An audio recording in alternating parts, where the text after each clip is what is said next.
পহেলা বৈশাখে প্রতি বছর একটা অশান্তির মধ্যে দিয়ে যাইতে হয়। একটা হাজবেন্ড বা বয়ফ্রেন্ড একটা মানসিক চাপে থাকে তার বউ বা গার্লফ্রেন্ডের কাছে। এমনই একটা গার্লফ্রেন্ড যখন তার বয়ফ্রেন্ডকে পহেলা বৈশাখ নিয়ে কথা বলে তখন, জান একটু আসো না, কথা আছে।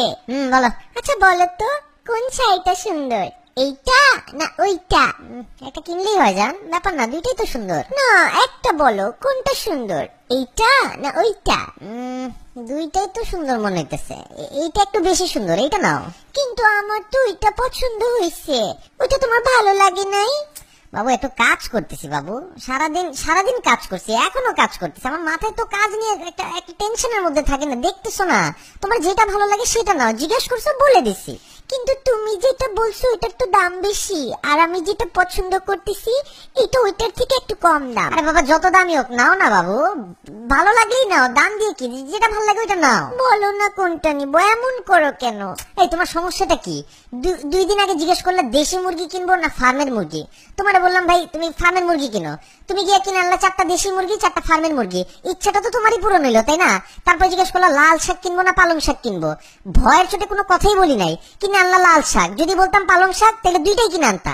আজকে আবার শুরু করলা শাড়ি নিয়ে, পাইছোটা কি আবার তুমি? ও মা, একটা শাড়ি কিনবো তোমার জন্য, সাজবো তোমার জন্য, একটু সুন্দর হবো, একটা পয়লা বৈশাখের একটা ফিলিংস আছে না, একটা ঝাঁকানাকা আছে না, সেটাও কি জিজ্ঞেস করলে দোষ? কথা তো একটা শাড়ি পর্যন্ত লিমিট থাকতেছে না।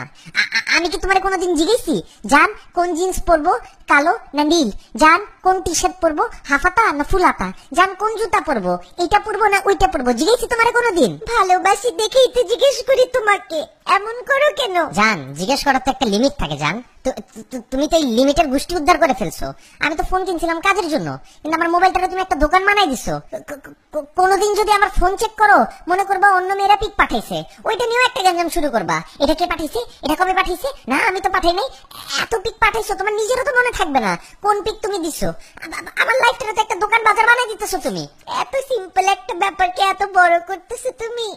2টা শাড়ির কথাই তো জিজ্ঞেস করছি। তোমার কাছে সিম্পল লাগতে পারে জান, আমার কাছে তো সিম্পল লাগতেছে না। তোমার কাছে 2টা শাড়ি, আমার কাছে তো 2 কোটি শাড়ির সমান লাগতেছে। বলতেছি এটা কেন, তুমি বলতেছো ওইটা কেন না। তখন যখন বলি ওইটা কেন, তুমি বলতেছো এইটা কেন না। মানে শাড়ির মধ্যে তো হাজার ধরন দেখো তুমি একটা শাড়ির মধ্যে, তোমাদের মেয়েদের মতন তো এত নিখুঁত চোখ আল্লাহ আমাকে দেয় নাই। তোমার কারণে প্রতিদিন একটা আতঙ্কে আমি বাস করতেছি। এমনি বলতেছো কেন? আমি কি এতই খারাপ? তোমার জন্যই তো সাজি, কিসের এত আতঙ্ক? কিসের আতঙ্ক মানে?